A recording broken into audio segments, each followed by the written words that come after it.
Quick disclaimer before this video begins, this is a second part to a series. I'd recommend watching the first video before this, the link is in the description, and if I can figure this out, the little eye icon at the top right of the screen. Thanks for watching, and if you enjoy, subscribe. Or don't, it's really up to you. Ohio had control of 15 states, however the US government was closely watching Ohio due to the previous incidents. Ohio could no longer operate in its own state due to the surveillance, so it switched its head operation area to Wisconsin, so it would still border Canada and was near states that had yet been taken over.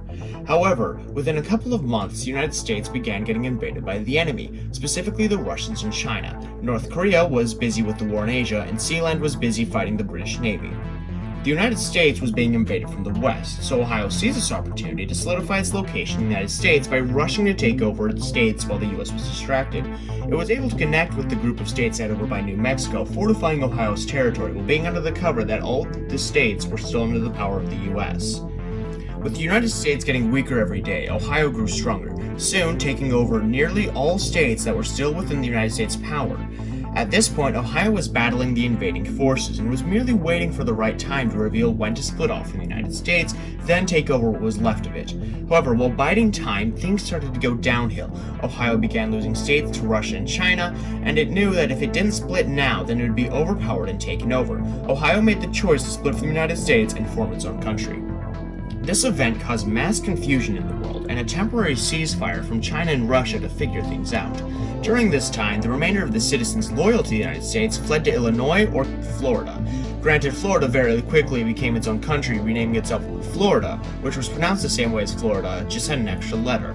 It also switched to a dead form of Latin that they renamed Floridian, and it went from a democracy to a tribe system based on ritual combat and worshipping crocodile-based deities, much like the Egyptians worshipped cats.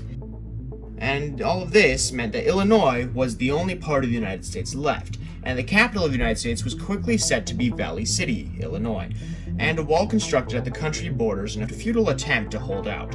For the moment, Ohio let them be and focused on capturing the rest of what used to be the United States. With the current ceasefire with Russia and China, Ohio focused on taking Texas and Florida. Ohio began setting up troops at the Texas border. However, Texas, which had planned for something like this, was prepared.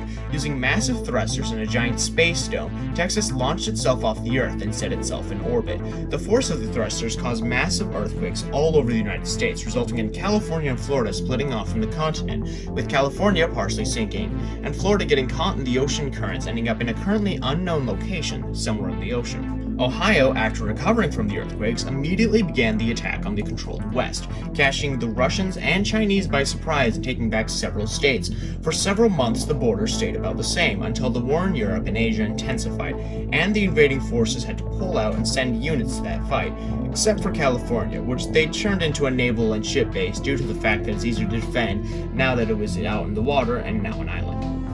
The land that used to be the United States was completely Ohio's. A few things had gone wrong, such as Texas setting itself into orbit, and Florida being lost somewhere in the ocean. However, for the most part, Ohio's plan was going well, although it was all an uphill battle from here.